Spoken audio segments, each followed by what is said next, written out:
Standard 10 subject maths. Student आज आपका class होगा chapter 3 linear equation in two variables.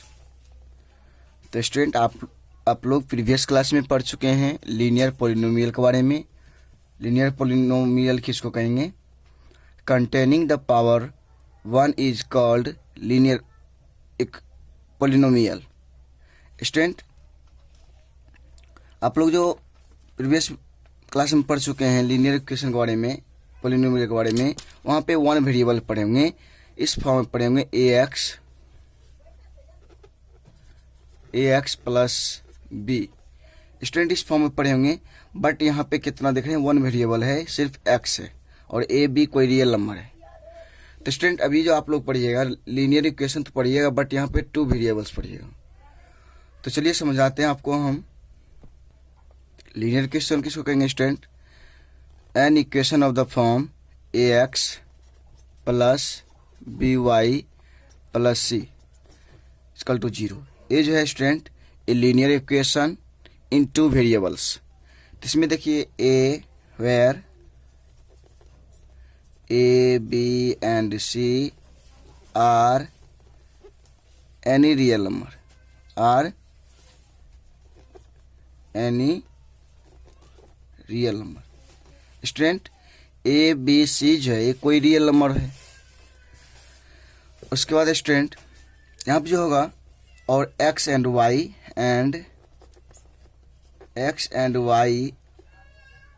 Are variable. Student x और y जो है कोई वेरिएबल है। स्टूडेंट ये जो इसका ये इक्वेशन होने के लिए यहाँ पे हुआ एक कंडीशन लगता है, यहाँ पे a does not 0 b does not 0। Student a does not 0 b does not 0 क्यों नहीं लगाते हैं? क्योंकि स्टूडेंट इसका वेरिएबल का कोफिशिएंट है और y b भी क्या है, रियल नंबर है और वेरिएबल का कोफिशिएंट है। इसलिए स्टूडेंट अगर यहाँ पे रियल नंबर हम 0 डाल देते हैं तो क्या हो जाता है, यहाँ पे ये 0 हो जाएगा पूरे टर्म्स, तो वन वेरिएबल का होगा। मान चलो अगर इसको 0 कर देते तो भी वन वेरिएबल को बचेगा, यहाँ पे 0 हो जाएगा। अगर दोनों को 0 कर देते तो कोई सोल्यूशन नहीं आएगा, यहाँ पे तो सी की वैल्यू कॉन्स्टेंट निकल जाएगा ओनली, तो इक्वेशन निकल आएगा। तो इसलिए यहाँ पे लिख दिए a डज नॉट 0, a को छोड़कर सभी के लिए ये इक्वेशन होगा और किसी के लिए नहीं होगा। तो स्टूडेंट आप लोग नोट कर लीजिएगा linear equation in two variables किसको कहेंगे? N equation of the form ax plus by plus c is equal to 0 where a, b and c are any real number and x and y are variable is called a linear equation in two variables। तो student इसको note कर लीजिएगा आप लोग।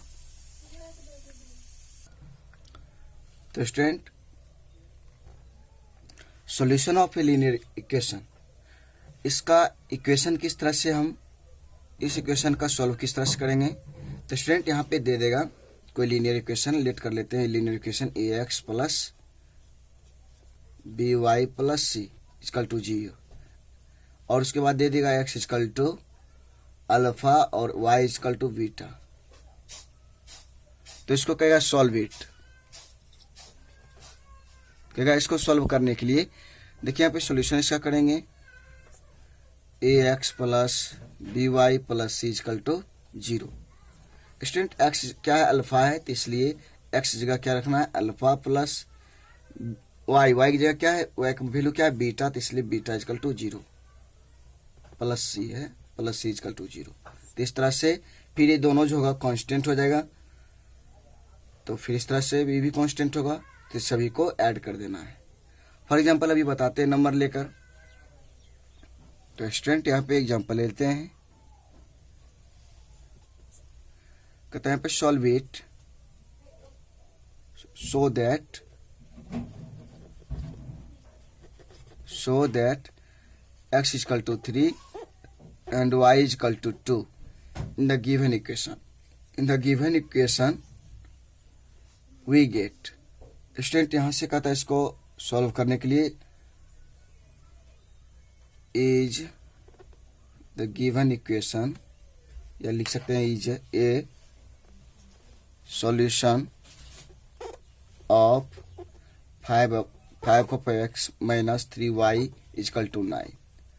Student इसको कहता है show करने के लिए क्या कर रहा है, यहाँ पे x और y का वैल्यू दिया है, यहाँ पे वो x y का वैल्यू पुट करेंगे और ये जो है इक्वल टू होना चाहिए कितना 9।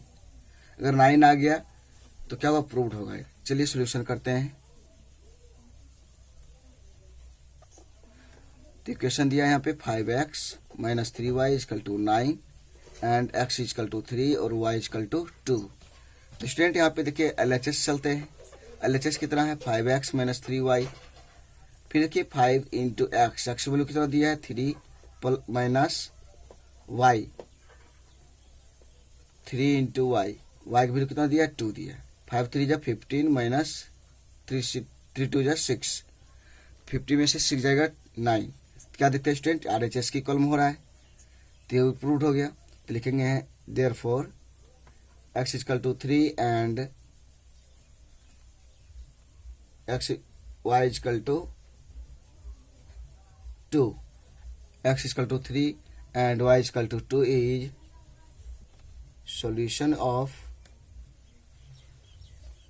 solution of 5x minus 3y equal to 9।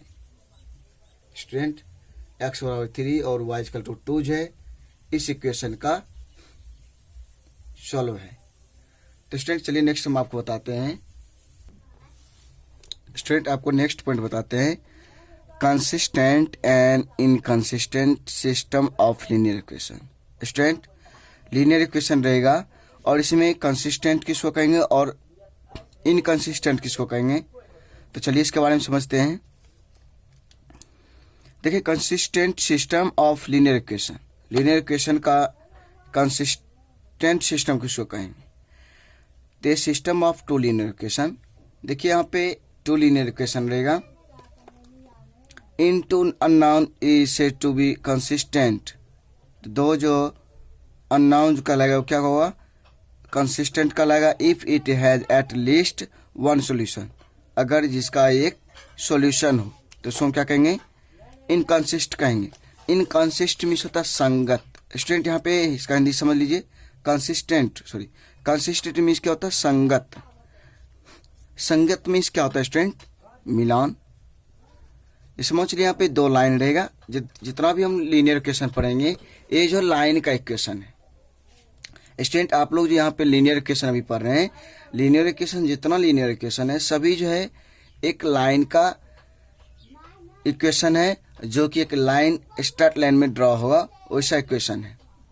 तो स्टूडेंट यहाँ पे देखिए 2 लाइन रहेगा, एक लाइन ये है और एक लाइन ये है। इस लाइन को L1 ले लेते हैं, इसको L2 ले लेते हैं।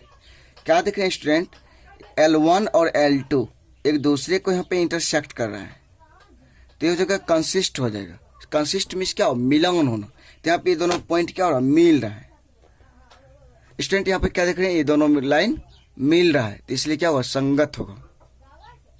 और एक स्टूडेंट इस तरह से भी मिल सकता है, जैसे लाइन है, मोचली यहाँ पे ये लाइन है AB, और एक लाइन एक ऐसा और लाइन होगा लीनियर इक्वेशन का फर्स्ट का L1, और एक और ऐसा लाइन आएगा जो कि इस लाइन के ऊपर लाइन रहेगा। जैसे फॉर एग्जांपल बताते हैं C1 और C2। क्या देखें स्टूडेंट, लाइन की जो पॉइंट इसका है वही पॉइंट इस पे चल रहा है, तो ये भी कंसिस्टेंट होगा। स्टूडेंट ये भी C1 C2 L1, देखिए यहाँ पे लाइन को ले लेते हैं L1 और इसको ले लेते हैं L2। क्या देख रहे हैं, L1 जो हो गया AB हो गया और L2 जो हो गया C1 C2 हो गया। तो C1 C2 यहाँ से स्टूडेंट क्या देखते हैं, इस लाइन AB के लाइन के ऊपर लाइन है, तो एक दूसरे का क्या ये भी कंसिस्टेंट है, प्रत्येक पॉइंट पे कंसिस्टेंट हो रहा है। बट यहाँ पे क्या देख रहे हैं, एक पॉइंट पे कंसिस्टेंट है और यहाँ पे एवरी पॉइंट पे कंसिस्टेंट है। तो स्टूडेंट तो चलिए क्या होता है इनकंसिस्टेंट। तो इनकंसिस्टेंट किसको कहेंगे, फिर student inconsistent system of linear equation. Inconsistent system किसको कहेंगे, a system of 2 linear equation. एक 2 लीनियर इक्वेशन दिया रहेगा, is two unknown is said to be inconsistent if it has no solution at all. तो student वैसा linear equation रहेगा जिसका कोई सॉल्यूशन नहीं होगा तो उसको हम क्या कहेंगे, इनकंसिस्टेंट कहेंगे। और ये इनकंसिस्टेंट का हिंदी होता है असंगत। क्या होता है स्टूडेंट? असंगत। असंगत। असंगत मीन्स क्या स्टूडेंट? ये एक दूसरे को आपस में संगत नहीं होगा, मिलान नहीं होगा।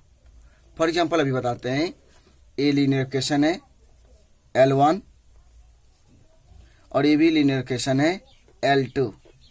क्या देख रहे हैं स्टूडेंट? ये दोनों है पैरेलल है। क्या है स्टूडेंट? पैरेलल है तो ये कभी आपस में कट नहीं करेगा, तो इसका कोई सॉल्यूशन नहीं होगा। ये होगा इनकंसिस्टेंट सिस्टम। स्टूडेंट ये होगा इनकंसिस्टेंट सिस्टम। इससे पहले आपको बताए थे, दो इक्वेशन में कंडीशन बताए थे। एक कंडीशन था इंटरसेक्ट कर रहा था यहाँ पे एक पॉइंट पे, तो इसको कहेंगे इंटरसेक्टिंग। और एक लाइन, एक कंडीशन ऐसा था कंसिस्ट होने के लिए, जो L1 यहाँ पे ए बी कोई लाइन है L1 और C1 C2 ये भी कोई लाइन है, लाइन के ऊपर लाइन है, पॉइंट के ऊपर पॉइंट है, तो इसको कोइंसिडेंट कहेंगे। इसको कोइंसिडेंट कहेंगे।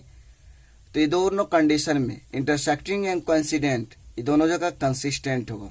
और ये जो लाइन पैरेलल जो है, पैरेलल लाइन इनकंसिस्टेंट होगा। चलिए स्टूडेंट, तो स्टूडेंट आपका नेक्स्ट पॉइंट होगा solving simultaneously linear equation graphical method. Student graphical method में अभी बताएंगे आपको इक्वेशन को सोल्यूशन करने के लिए। तो चलिए स्टूडेंट लेट कर लेते हैं। लेट दो लीनियर इक्वेशन को लेट कर लेते हैं। एक लीनियर इक्वेशन होगा a1x plus b1y plus c1 is equal to 0। इसको इक्वेशन फर्स्ट लेट करेंगे। a2x plus b2y plus c2 is equal to 0। इसको इक्वेशन सेकेंड मानेंगे। स्टूडेंट यहाँ पे केस थर्ड बन रहा है, क्योंकि आपको बता चुके अभी कंसिस्टेंट जब बता रहे थे, इनकंसिस्टेंट। कंसिस्टेंट में 2 कंडीशन बन रहा था और इनकंसिस्टेंट में 1 कंडीशन बन रहा है। तो दोनों मिलाकर कितना 3 कंडीशन बन रहा है, तो इसलिए केस फर्स्ट होगा। केस फर्स्ट क्या होगा स्टूडेंट? यहाँ पे इस दोनों में का रेशियो निकालते हैं। इसमें कंडीशन फर्स्ट बनेगा व्हेन a1 बाय a2 इस दोनों का coefficient does not b1 by b2। Student जब एक कंडीशन होगा, देखिए क्या क्या हो सकता है। इसका मीन्स क्या हुआ? a1 by a2 does not b1 by b2। तो ये इक्वेशन जो होगा x के लिए आपस में इक्वल नहीं होगा। जब ये आपस में इक्वल नहीं होगा स्टूडेंट, तो क्या होगा? कहीं इंटरसेक्ट होगा। जब इंटरसेक्ट होगा तो देखिए इसका जो होगा यूनिक सॉल्यूशन होगा। चीज को कहेंगे इंटरसेक्ट। सेकेंड बनेगा ये यूनिक सॉल्यूशन, जिसका इंटरसेक्ट होगा वो क्या होगा? यूनिक सॉल्यूशन होगा।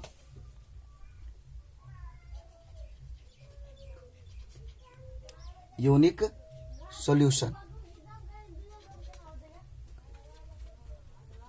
यूनिक सॉल्यूशन होगा। फिर नेक्स्ट ये कंसिस्टेंट भी होगा। क्या होगा स्टूडेंट? कंसिस्टेंट।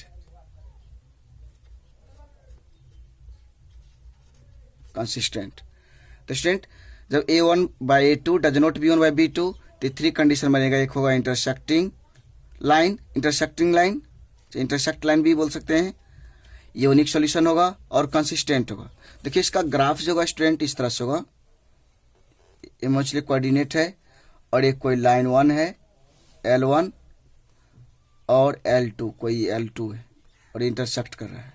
क्या देख रहे हैं? इस पॉइंट पे कट कर रहा है, तो इसलिए देखिए एक पॉइंट पे कट कर रहा है, तो इसलिए एक सॉल्यूशन होगा। तो इसलिए हम लिखें यूनिक सॉल्यूशन। यूनिक सॉल्यूशन किसका कहेंगे? जिसका एक सॉल्यूशन होगा उसको यूनिक सॉल्यूशन कहेंगे। तो आप देखते हैं इंटरसेक्ट 1 पॉइंट पे कर रहा है, तो इसलिए एक सॉल्यूशन होगा। एक केस फर्स्ट था, केस सेकेंड बता रहे हैं आपको। when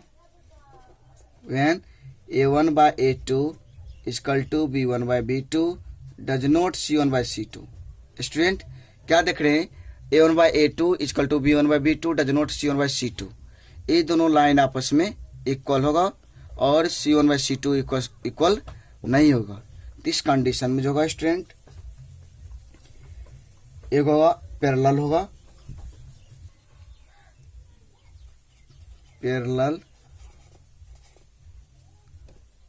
पैरेलल होगा स्टूडेंट। एज होगा, इसका कोई सॉल्यूशन नहीं होगा क्योंकि स्टूडेंट ये देखते हैं दोनों इक्वल है जब, तो दोनों कट जाएगा स्टूडेंट, दोनों जब कट जाएगा यहाँ पे तो इसका कोई सॉल्यूशन नहीं होगा, तो इसमें होगा नो सॉल्यूशन, नो सॉल्यूशन। फिर नेक्स्ट होगा ये इनकंसिस्ट होगा, इनकंसिस्ट, क्योंकि स्टूडेंट यहाँ पे इनकंसिस्ट हो रहा है, यहाँ पे क्यों हो रहा है, देखिए इसका ग्राफ जो है ये देखिए कोई कोऑर्डिनेट है, देखिए ये L1 है और ये देखिए L2 है, क्या देखते हैं L1 और L2 ये दोनों आपस में इंटरसेक्ट नहीं हुआ क्योंकि ये दोनों क्या है, पैरेलल है। जब पैरेलल रहेगा तो एक दूसरे का इंटरसेक्ट नहीं होगा, जब इंटरसेक्ट नहीं होगा तो इसका कोई सॉल्यूशन नहीं होगा, क्योंकि बोले थे एक पॉइंट पे इंटरसेक्ट करा तो एक सॉल्यूशन होगा, और इसमें किसी भी पॉइंट पे इंटरसेक्ट नहीं हो रहा तो इसलिए नो सॉल्यूशन होगा। और ये इनकंसिस्ट हो जाएगा क्योंकि आपस में मिल नहीं रहा है, नहीं मिल रहा तो असंगत होगा, इनकंसिस्ट होगा। चलिए नेक्स्ट है student case third. Case third इसमें बन रहा है केस थ्री,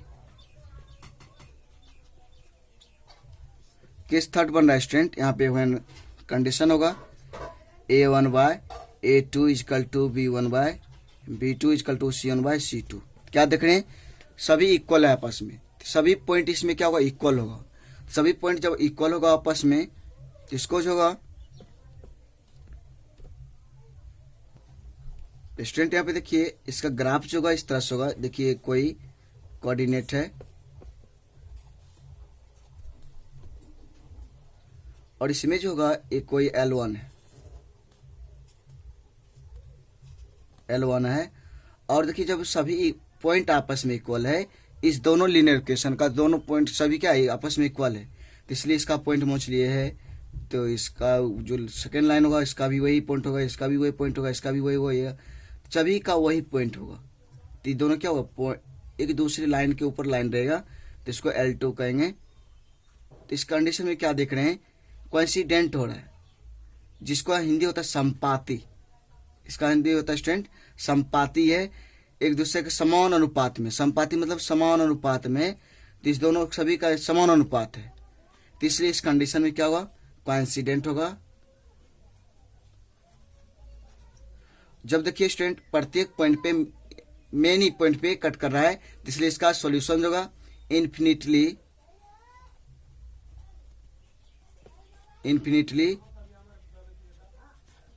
मेन ही सॉल्यूशन होगा। और क्या देख रहे हैं स्टूडेंट, प्रत्येक पॉइंट पे संगत हो रहा है, मिल रहा है, तो इसलिए क्या होगा, कंसिस्टेंट होगा, कंसिस्टेंट होगा। तो स्टूडेंट आप लोग इसको नोट कर लीजिए।